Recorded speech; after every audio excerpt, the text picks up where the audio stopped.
Hello everyone. Today we will discuss an experiment in which we will perform that to find the value of V for different value of U in case of concave mirror. This is the concave mirror and we will find the focal length of this concave mirror by using this optical bench. And all the operators are given here. As you can see that this is the concave mirror, and for this mirror we will find the focal length of this concave mirror by plotting the graph between U and V.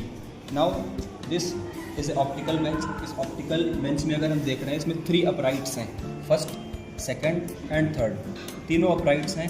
इन अपराइट्स में इस upright में हम इस mirror को hold कर देंगे इस type से, इस मिरर को होल्ड कर दिया है। ठीक, एक चीज़ ध्यान रहे कि ये पूरा का पूरा जो सेटअप है होल्डर, ये कभी इस टाइप से हो सकता है, कभी इधर हो सकता है। तो ध्यान रहे कि ये जो स्केल है यहाँ पे, ये जो रॉड लगी इस रॉड के बिल्कुल परपेंडिकुलर है, नॉर्मल है। तो हम इसको ऊपर से ऐसे देख करके इसको सेट कर लेते हैं ताकि किसी भी टाइप का कोई प्रॉब्लम ना हो। जैसा कि लेंस में हम लोगों ने परफॉर्म ऑलरेडी करके ही रखा है कि अगर इस मिरर को, वहाँ पे हम लेंस की बात करते थे, यहाँ पे हम बात कर रहे हैं मिरर की। तो अगर इस मिरर को कोई भी मूवमेंट करना है लेफ्ट या राइट में, तो इसको इस स्क्रू की हेल्प से इसको लेफ्ट में या राइट में इसको शिफ्ट किया जा सकता है। सिमिलरली यहाँ पे एक को हम ऑब्जेक्ट मान लेंगे और दूसरे वाले को इमेज, क्योंकि लेंस को जब हम देख रहे थे तो लेंस के केस में हमने देखा था कि एक साइड हम ऑब्जेक्ट रख रहे हैं, उसके दूसरे साइड उसकी इमेज बन रही है, जैसा कि लेंस के केस में आप लोगों ने पढ़ा भी होगा। लेकिन अगर कॉन्केव मिरर की बात करते हैं तो कॉन्केव मिरर की सिचुएशन में जिस साइड ऑब्जेक्ट है उसी साइड इमेज भी बन रही है। मतलब अगर रियल केस की हम बात कर रहे हैं, वर्चुअल की बात ना करें तो, ठीक है। तो अगर हम यहाँ पे ऐसे बोल दें कि अभी इस लेंस को, सॉरी ये मिरर है, अगर इस मिरर को मैंने किसी पोजीशन पे फिक्स कर दिया और यहाँ पे दिखाएं कि वो जो पोजीशन है वो है 75। इस पोजीशन को अगर आप दिखाएं तो इस पोजीशन को देख रहे हैं कि यहाँ पे कितनी है, 75 पे हमने इसको फिक्स करके रखा हुआ है। सिमिलरली अगर इसके आगे अब हम देखें, यहाँ पे किसी एक पर्टिकुलर पॉइंट पे अगर हम ऐसे करें कि 60 पे अगर हम ऑब्जेक्ट को रख रहे हैं, ठीक, यहाँ पे ऑब्जेक्ट को अगर हम रख रहे हैं 60 पे, ये ऑब्जेक्ट और इमेज में डिफ्रेंशिएट करने के लिए यहाँ पे आप देख सकते हैं कि मैंने एक निडल के ऊपर पेपर रख दिया है और दूसरे के ऊपर पेपर नहीं रखा है। तो ये इसलिए ऐसा किया गया है ताकि इसमें पता चले कि इसको हमने ऑब्जेक्ट लेकर रखा है एंड उसकी करस्पॉन्डिंग इमेज हम यहाँ पर देखेंगे। तो अगर अभी आप लोगों को पता होगा कि अगर कॉन्केव मिरर के सामने किसी भी ऑब्जेक्ट को रखा जाता है तो वहाँ पे जो इमेज बनती है वो इन्वर्टेड बनती है। तो उस इन्वर्टेड इमेज को हम यहाँ पे आपको दिखाएंगे। उस इन्वर्टेड इमेज को आप देखिए इस मिरर में, इस मिरर में देख सकते हैं आप कि आपको एक इन्वर्टेड इमेज दिख रही होगी। ये यहाँ पे एक इन्वर्टेड इमेज दिख रही, हालांकि ये थोड़ी सी डिस्टर्ब्ड है, इसको सही करना है मुझे। तो इसको सही करने के लिए हम यहाँ से इसको थोड़ा सा रोटेट करेंगे, शायद अब सही हो गई। बिल्कुल परफेक्ट नहीं है,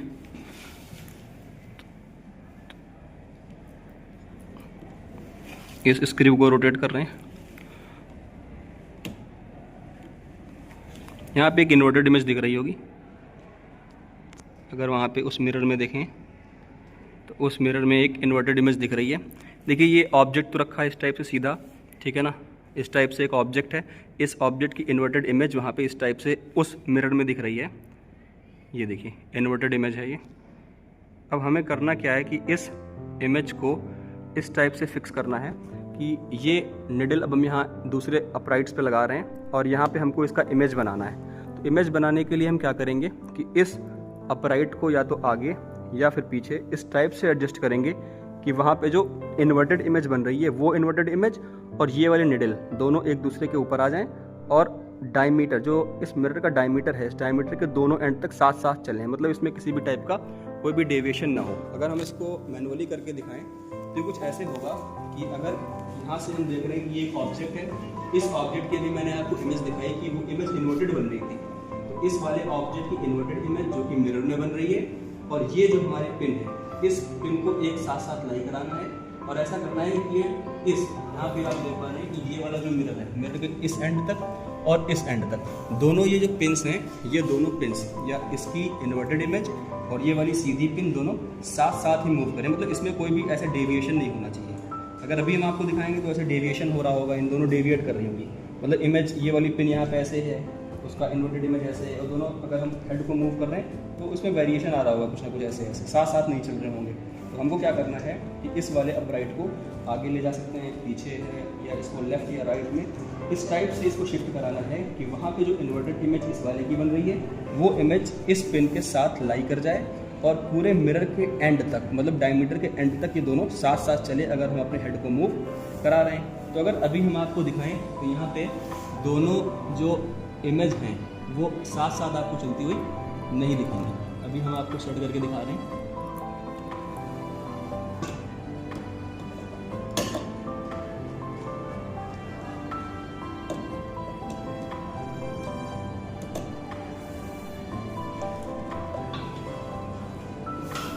यहाँ पे आप देख सकते हैं ये जो इसका इमेज है, देखिए इन्वर्टेड इमेज यहाँ पे दिख रहा है उसका इन्वर्टेड इमेज, और एक जो हमारे पास ये वाली पिन है, ये वाली पिन, ये दोनों पिन साथ साथ नहीं चल रही हैं। अगर आप इसको फोकस करें तो देखें ये वाली पिन पहले ही बाहर चली जा रही है और वो वहाँ पे जो इन्वर्टेड इमेज बन रही है वो इन्वर्टेड इमेज साथ साथ नहीं चल रही।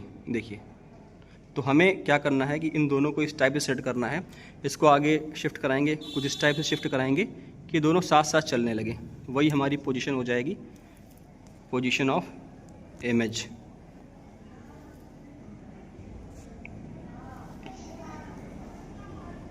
अभी भी नहीं आई है और हम इसको करके देखते हैं।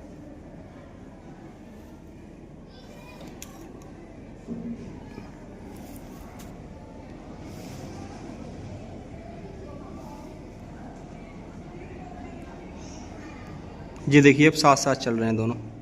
थोड़ा सा वेरिएशन हालांकि लेफ़्ट साइड में दिख रहा है हमको, इस वेरिएशन को भी सही करना है और जब ये सही हो जाएगा तो वही हमारी रीडिंग आ जाएगी। तो इसको थोड़ा करके हम देख रहे हैं।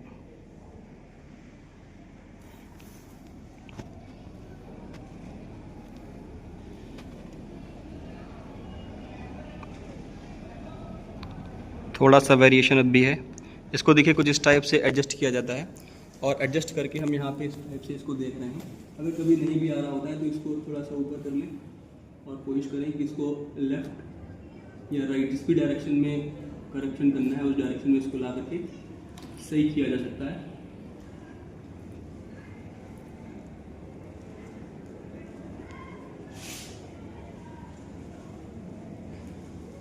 अभी आप देख पा रहे हैं यहाँ पे कि जो दोनों इमेज हैं, एक हमारे पास जो इमेज आ रही है और दूसरी जो निडल है, ये दोनों एक साथ चल रही हैं। इसमें देखें इन्वर्टेड इमेज और ये वाली निडल, ये देखिए दोनों साथ साथ चल रहे हैं। वहाँ पे जो एक इन्वर्टेड इमेज आ रहा है वो वाला, ठीक, और ये वाली पिन दोनों साथ साथ मूव करेंगी।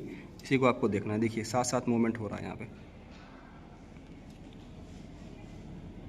देखिए डायमीटर के एंड तक दोनों साथ में चले गए और यहाँ पे भी साथ में चले गए। हालांकि आपको एक पीछे भी इमेज दिख रही होगी, चाहे आप उसको मैच करा लें चाहे इसको मैच करा लें, मतलब एक सीधी इमेज और एक उल्टी वाली पिन दोनों साथ साथ दिखनी चाहिए, ठीक है ना। मतलब यहाँ पे अगर हम देखिए डायमीटर के एंड तक गए हैं, यहाँ पे दोनों मैच कर रहे हैं और डायमीटर के एंड तक यहाँ भी गए, दोनों मैच कर रहे हैं। तो हम बोलेंगे अब ये जो पोजीशन है, ये पोजीशन है जहाँ पे हमारी इमेज आ गई है। इस इमेज की वैल्यू को अगर हमको लिखना है तो लिखने के लिए हम एक टेबल का यूज़ करेंगे। इस टेबल में आप देख पा रहे हैं यहाँ पे, इस टेबल में आप यहाँ पे ऐसे देखिए कि ये टेबल में ऐसा कह रहा है कि पोजीशन ऑफ कॉनकेव मिरर है, ये पोजीशन ऑफ कॉनकेव मिरर। तो कॉनकेव मिरर की पोजीशन को लिखना है। तो कॉनकेव मिरर, मैंने मिरर यहाँ पे लगाया, ये रहा मेरा मिरर। इस मिरर की पोजीशन यहाँ पे है, आप देख पा रहे हैं। ये हमने ऑलरेडी 75 लेकर के रखी थी, तो 75 लेकर के रखी है, तो इसकी वैल्यू सबसे पहले हम यहाँ पे 75 लिख लेंगे। तो 75 यहाँ पे पोजीशन ऑफ कॉनकेव मिरर, ये 75 सेंटीमीटर। तो 75 सेंटीमीटर पे कॉनकेव मिरर का पोजीशन है, कॉनकेव मिरर का जो अपराइट पी है। सिमिलरली कह रहा है पोजीशन ऑफ ऑब्जेक्ट अपराइट। तो ऑब्जेक्ट तो हमने इसको कंसीडर किया था, तो अगर इसको हमने ऑब्जेक्ट कंसीडर किया है, हालांकि ऊपर आप देख सकते हैं यहाँ पे एक हमने पेपर लगाया हुआ है, तो इसलिए इसको हम ऑब्जेक्ट मान रहे हैं पहले ही डिफरेंशिएट करने के लिए। तो ऑब्जेक्ट को अगर अभी हम देखें तो ऑब्जेक्ट हमारा कहाँ पर दिख रहा है, आप देख सकते हैं। इस ऑब्जेक्ट में अगर आप इसको पढ़ें तो रीडिंग आ रही है 40, देखिए यहाँ पे है ये 55, 55 के बाद 56, 57, 58, 58.123, 58.3, ये 58.4 है। आप अगर यहाँ से देखें इसको तो 58.4 है, ये दिख रहा होगा 58.4 के आसपास आ रहा है, ठीक है ना। तो 58.4, देखिए ये रहा 55, यहाँ पे अगर हम ऐसे दिखाएं 55, 56, 57, 58 और 58.4, अगर यहाँ पे आता तो 58.5 होता, लेकिन यहाँ पे आ रहा है तो 58.4 है, यानी कि ऑब्जेक्ट की जो पोजीशन है वो पोजीशन आ गई 58.4। तो 58.4 को अगर हम यहाँ पे लिख दें तो ये आ गया 58.4, वो भी आ गया सेंटीमीटर में। सिमिलरली यहाँ पे कह रहा है पोजीशन ऑफ इमेज अपराइट, तो इस ऑब्जेक्ट के करस्पॉन्डिंग जो इमेज आ रही है वो यहाँ पे आ रही है, क्योंकि हमने कहा था कि इमेज पे हम किसी भी टाइप का कोई भी पेपर नहीं लगा रहे हैं। तो अभी हमने देखा था ये ऑब्जेक्ट की पोजीशन मैंने नोट कर ली, यहाँ पे जितनी आ गई थी ये 58.4। अब उसी के करस्पॉन्डिंग इमेज को हम देख रहे हैं, तो इमेज इसी वाले को मान रहे हैं ना, तो इस पर हम देखो करस्पॉन्डिंग इमेज की पोजीशन देख रहे हैं कितनी आएगी।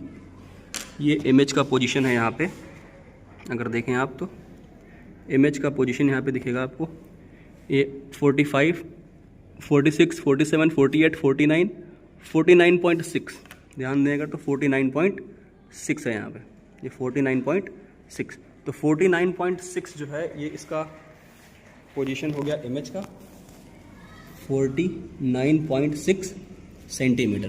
तो ये दो वैल्यूज़ हमारे पास आ गई। अब क्योंकि हमें तो इतना पता है ये हमारा कॉनकेव मिरर है, कॉनकेव मिरर से ऑब्जेक्ट का जो डिस्टेंस होता है इसको हम बोलते हैं u, एंड कॉनकेव मिरर से जो इमेज का डिस्टेंस होता है इसको हम बोलते हैं v। तो अगर इस पूरे के पूरे ऑब्जेक्ट, ये मिरर जो हमारा मिरर है, मिरर के डिस्टेंस से अगर इस ऑब्जेक्ट के डिस्टेंस को माइनस कर दें, अगर इस पूरे मिरर के डिस्टेंस से हम ऑब्जेक्ट के डिस्टेंस को माइनस कर दें तो ये पोजीशन हमको पता चल जाएगी। सिमिलरली अगर इस मिरर यहाँ से पूरी डिस्टेंस, इस मिरर की डिस्टेंस से इस इमेज की डिस्टेंस को हम यहाँ से माइनस कर दें तो हमारे पास ये इतनी पोजीशन जो होगी वो पता चल जाएगी। तो देखो मिरर की पोजीशन है हमारे पास 75, तो ये आगे 75 माइनस, हमको माइनस करना है पोजीशन ऑफ ऑब्जेक्ट, तो ऑब्जेक्ट की है 58.4, तो यहाँ पे कुछ वैल्यू आ जाएगी। ठीक, सिमिलरली अगर इमेज डिस्टेंस को देखें तो इमेज डिस्टेंस के लिए हम फिर से यही करते हैं कि ऑब्जेक्ट से इमेज का distance, that is image distance होता है v, ऑब्जेक्ट की डिस्टेंस, सॉरी ये मिरर के डिस्टेंस से इस डिस्टेंस को अगर माइनस कर दें, मिरर से इमेज का जो डिस्टेंस होता है इसको हम बोलते हैं इमेज डिस्टेंस। तो इस पूरे मिरर वाली डिस्टेंस से अगर इस इमेज की डिस्टेंस को हम माइनस कर दें तो यहाँ पे ये वैल्यू जो आ जाएगी ये v आ जाएगी। तो यहाँ पे उसी चीज़ को लिख रहे हैं कि मिरर की जो डिस्टेंस है वो है 75 सेंटीमीटर, माइनस इससे हमें किसको माइनस करना है, इमेज को माइनस करना है। इमेज कितनी है 49.6, तो यहाँ पे भी कोई ना कोई वैल्यू आ जाएगी। तो एक हमारे पास u की वैल्यू आ गई, करस्पॉन्डिंग एक v की वैल्यू आ गई। तो एक u एंड एक v दोनों की वैल्यू जब आ गई तो यहाँ पे हम इस फॉर्मूले में, जैसा कि हमने लेंस में किया था, इस फॉर्मूले में हम साइन कन्वेंशन को यूज़ करके फोकल लेंथ को फाइंड कर सकते हैं। सिमिलरली चाहे तो 1/u एंड 1/v की हेल्प से एक ग्राफ बना सकते हैं। ठीक, हालांकि हमको u एंड v के बीच में यहाँ पे ग्राफ प्लॉट करना है। नेक्स्ट उसमें हम देख रहे हैं कि अगर इसी चीज़ में हम ऑब्जेक्ट की पोजीशन को थोड़ा चेंज कर देते हैं, तो ऑब्जेक्ट की पोजीशन को चेंज करेंगे तो इमेज की पोजीशन भी चेंज होगी। ठीक, लेकिन एक चीज़ इसमें ध्यान रहे, कई बार क्या होता है कि अभी हम जैसे जानते हैं कि ये जो हमारे पास पूरा का पूरा मिरर है, इस मिरर की फोकल लेंथ अभी हमने रफ फोकल लेंथ देखी थी वो 10 सेंटीमीटर थी। अभी कैसे होती वो भी दिखा देंगे। तो 10 सेंटीमीटर अगर रफ फोकल लेंथ है तो कई बार एग्जामिनर क्या करता है कि इस ऑब्जेक्ट को आएगा और 10 सेंटीमीटर के अंदर रख देगा। तो 10 सेंटीमीटर के अंदर अगर रख देगा तो अगर ऑब्जेक्ट फोकल लेंथ के अंदर रखा होता है तो इमेज तो बनती है वर्चुअल। तो फिर स्टूडेंट से कहता है कि अच्छा इसमें इमेज दिखाओ, तो स्टूडेंट इसमें करता रहता है, वहाँ पे उसको कोई भी इमेज दिखती नहीं है। उसके पीछे रीज़न यही है कि ऑब्जेक्ट को उन्होंने 10 सेंटीमीटर फोकल लेंथ और फोकल लेंथ के अंदर इस ऑब्जेक्ट को रख दिया, तो वहाँ पे इमेज इजीली नहीं मिलेगी या वर्चुअल इमेज मिलेगी, ऐसा आप बोल सकते हैं। तो हम ऑब्जेक्ट की पोजीशन को चेंज कर रहे हैं। पहले हमने 75 ली थी, ये सॉरी 75 नहीं 58 थी, इस बार चलिए हम ले रहे हैं 52 ले रहे हैं। ठीक, 52। तो अगर 52 हम ले रहे हैं फिर से उसी के करस्पॉन्डिंग अगर हम यहाँ पे देखें इस टाइप से, हम यहाँ पे देख रहे हैं हेड को मूव करा रहे हैं तो पोजीशन डिस्टर्ब हो गई है, मतलब इस वाले की जो इन्वर्टेड इमेज आ रही है और ये वाली जो निडल है ये इस टाइप के साथ साथ नहीं चल रहे हैं। ठीक, इसमें वेरिएशन है, तो इसको फॉरवर्ड, बैकवर्ड, लेफ्ट, राइट इस टाइप से मूव करा के हमको वो पोजीशन लानी है जहाँ पे इस वाले का जो इन्वर्टेड इमेज है और ये वाला जो टिप है, ठीक ये निडल है, ये दोनों साथ साथ आ जाएं और डायमीटर के एंड तक दोनों साथ साथ मूव करें। तो इसके करस्पॉन्डिंग हम इसको मूव करा रहे हैं और हम देखते हैं कि ये पोजीशन हमको कहाँ पर मिलेगी।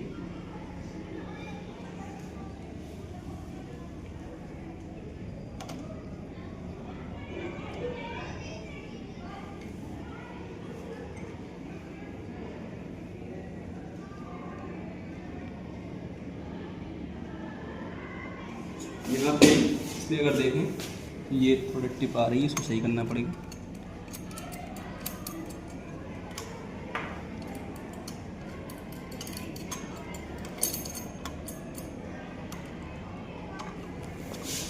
थोड़ा पोजीशन इसका चेंज कर लेते हैं। हमने क्या लिया था पहले 49 ऑब्जेक्ट था 58, तो चलिए 60 पे रख देते हैं। 60 पे अगर हमने इसको पुट कर दिया, ठीक है ना, 60 पे पुट किया, देखिए 60 कर दें या 60 से और आगे कर दें, जितना बेहतर करेंगे। अगर रीडिंग्स में वेरिएशन ज़्यादा रहेगा तो रिजल्ट अच्छा आएगा, ठीक है ना। तो अगर हम इसको 61 पे रख दें, एक बार हमने लिया 58, अब ले रहे हैं 61, तो रीडिंग में वेरिएशन रखेंगे तो रिजल्ट अच्छा आएगा। तो अगर यहाँ पे अभी हम देखें तो उस सिचुएशन में यहाँ पे जो इमेज बन रही है वो उसकी इन्वर्टेड इमेज, और ये दोनों पिन साथ साथ मूव नहीं कर रहे हैं, जैसा कि आप देख पा रहे होंगे। यहाँ पे ये देखिए इन्वर्टेड इमेज दिख गई और ये पिन दोनों साथ साथ, इसमें कोई भी मूवमेंट नहीं है। तो अब हमको क्या करना है कि फिर से वही प्रोसीजर को रिपीट करना है और इसको इस टाइप से सेट करना है कि दोनों पिन्स साथ साथ मूव करें। ये हमारा यहाँ पे देखिए सेट हो गया, और आप देख पाएंगे कि दोनों जो एक पिन है और उसका इन्वर्टेड इमेज दोनों साथ साथ जा रहे हैं और डायमीटर के एंड तक चल रहे हैं दोनों। तो अगर डायमीटर तक एंड तक चल रहे हैं तो फिर से ये वाली हमारी पोजीशन इमेज की हो गई, तो ये हमारी सेकंड रीडिंग आ गई। तो सेकंड रीडिंग के लिए फिर से यहाँ पे अगर हम एक चीज़ आपको दिखाएं, तो क्योंकि हमने ऑब्जेक्ट जो हमारे पास ये मिरर था, इस मिरर की पोजीशन को तो चेंज नहीं किया, तो मिरर हमारा अभी भी कहाँ पे है, 75 पे। तो मिरर अगर 75 पे है तो इसको ऑलरेडी हम कितना लिखे ले, 25 सेंटीमीटर। सिमिलरली ऑब्जेक्ट को अब हमने कहाँ पे रख दिया है, ऑब्जेक्ट ये वाला है जिस पे हमने पेपर लगाया हुआ है। तो ऑब्जेक्ट की पोजीशन अभी आप देख पा रहे हैं कि ये पोजीशन जो ऑब्जेक्ट की है 61 पे है, ये था 60 और यहाँ पे आ गया 61। तो 61 पे अगर ऑब्जेक्ट रखा हुआ है तो इस ऑब्जेक्ट की पोजीशन को हम 61 यहाँ पे लिखे दे रहे हैं। This is 61 centimetre. इसके करस्पॉन्डिंग इमेज कितने पे आ रही है, अगर इमेज को हम दिखाएं तो इमेज यहाँ पे आपको दिख रही है, ये उसकी इमेज है, ठीक। ये ऑब्जेक्ट था और इस ऑब्जेक्ट की ये वाली इमेज, इस इमेज को अगर देखें तो इमेज ये दिख रही है, ये आ रही है 40.5, ये आ रही है 40.5, तो 40.5 सेंटीमीटर। तो इसको हम ऐसे लिखे ले रहे हैं यहाँ पे, इसी में ये हो गई 40.5 सेंटीमीटर। फिर से वही चीज़ कि अगर हम मिरर की डिस्टेंस है, मिरर की डिस्टेंस हमारे पास 75 और इससे हम ऑब्जेक्ट की डिस्टेंस को माइनस कर दें तो यहाँ पे हमें ऑब्जेक्ट का पोजीशन u पता चल जाएगा। ये आ गया हमारे पास u की वैल्यू, ये भी u आ गई थी और ये भी u आ गई। सिमिलरली मिरर की पोजीशन से अगर इमेज की पोजीशन को माइनस कर रहे थे, अब इमेज की पोजीशन है हमारे पास 40.5, तो हमारे पास फिर से एक वैल्यू आ गई v की, ये भी v आ गई थी। तो डिफरेंट डिफरेंट u की वैल्यू पे डिफरेंट डिफरेंट v की वैल्यू आ रही। फिर से आप इसकी वैल्यू को, मिरर की वैल्यू को फिक्स रखें लेकिन ऑब्जेक्ट को वेरी कराएं। लेकिन एक चीज़ ध्यान रखिएगा कि ऑब्जेक्ट में जो वेरिएशन है रीडिंग्स का, ये वेरिएशन ज़्यादा होना चाहिए। अगर ये वेरिएशन ज़्यादा नहीं होगा तो इस टाइप से जो हम ग्राफ बनाएंगे -u एंड -v का, वो बहुत पास पॉइंट आ जाएंगे, तो हमें पता ही नहीं चलेगा कि एक स्ट्रेट लाइन है या कर्व है। तो अगर कर्व है या स्ट्रेट लाइन है, जो भी है, उसके लिए हमें क्या करना पड़ेगा, इन रीडिंग्स में वेरिएशन ज़्यादा रखना पड़ेगा। तो यहाँ पे कॉन्केव मिरर की पोजीशन को तो हमने फिक्स कर दिया 75 सेंटीमीटर। तो एक बार हमने 58 लिया, फिर 61 लिया, इसी टाइप से किसी बार आप 40 ले लें, किसी बार 45 ले लें, किसी बार आप ले लें 55, ठीक। डिफरेंट डिफरेंट यू के केस में डिफरेंट डिफरेंट वी की वैल्यू को आप फाइंड कर सकते हैं। तो यहाँ पे जब पूरा एक ग्राफ बन जाएगा different different u and different different v के लिए, तो इस ग्राफ को अगर हम दिखाएं तो ग्राफ कोई इस टाइप का दिखेगा, क्योंकि साइन कन्वेंशन में जब कॉन्केव मिरर में आप पढ़ते हैं तो ये अगर ऑब्जेक्ट है और कहीं इमेज बन रही है तो ऑब्जेक्ट की डिस्टेंस भी नेगेटिव होती है और इमेज की डिस्टेंस भी नेगेटिव, मीन्स यू की वैल्यू भी नेगेटिव है तो इस एक्सिस पे यू को लिया गया, एंड वी की वैल्यू भी नेगेटिव है तो नीचे लिया गया वी को। तो डिफरेंट डिफरेंट पॉइंट्स जब आएंगे उनको जब हम प्लॉट करेंगे तो कुछ इस टाइप का एक ग्राफ हमको ऑब्टेन होगा, और इस ग्राफ की हेल्प से हम फोकल लेंथ को फाइंड कर सकते हैं। क्योंकि यहाँ पे जो एक्सपेरिमेंट में जो यहाँ पे एम गिवन है, इस एम में कह रहा है to find the value of v for different value of u in case of concave mirror and to find its focal length. Means हमें डिफरेंट डिफरेंट u के लिए डिफरेंट डिफरेंट v की वैल्यू फाइंड करनी है और हमें यहाँ पे इस फोकल लेंथ की वैल्यू को कैलकुलेट करना है ग्राफ के थ्रू, ठीक है ना। तो एक तो ग्राफ के थ्रू हो जाएगा, बाकी आप अगर चाहें तो इस फार्मूले के अकॉर्डिंग साइन कन्वेंशन लगा दें, 1/f is equal to 1/v minus 1/u, ये लेंस फार्मूला होता है, ठीक। मिरर में यहाँ पे प्लस हो जाता है, तो लेंस फार्मूले में अगर इन वैल्यू को साइन कन्वेंशन के अकॉर्डिंग आप रखेंगे, सॉरी ये तो मैं मिरर की बात कर रहा हूँ ना, तो ये फार्मूला लेंस का था। अगर मिरर की बात कर रहे हैं तो 1/f is equal to 1/v plus 1/u। इस फार्मूले में आप वैल्यू को रखेंगे साइन कन्वेंशन के अकॉर्डिंग और फोकल लेंथ आपको ऑब्टेन हो जाएगी। तो अभी तक हमने जो बात की, हम ये बोल रहे थे कि यहाँ पे जो भी हम मिरर यूज़ कर रहे हैं उस मिरर का रफ फोकल लेंथ क्या है। देखिए रफ फोकल लेंथ दिखाने की कोशिश हम आपको करते हैं। इसको हमने यहाँ से निकाल दिया, ठीक, अभी आपको दिखा रहे हैं। थोड़ा सा विंडो हम यहाँ से ओपन करते हैं। अगर इस सिचुएशन में आप देखें, कहीं पे आपको मेरे हैंड पे, पाम पे देखें किसी एक पॉइंट पे, क्योंकि आपको पता होगा कि जब इसके ऊपर लाइट पड़ती है पैरेलल रेज, तो फोकस के ऊपर कॉन्सेंट्रेट होती है, फोकस पे आ जाती है, कन्वर्ट्स करती है। तो हम अपने हाथ पे देख रहे हैं, कहीं ना कहीं पे इस विंडो का इमेज दिखाई देगा और शार्प। अभी देखिए कोई शार्पनेस नहीं है हाथ पे, ठीक है ना।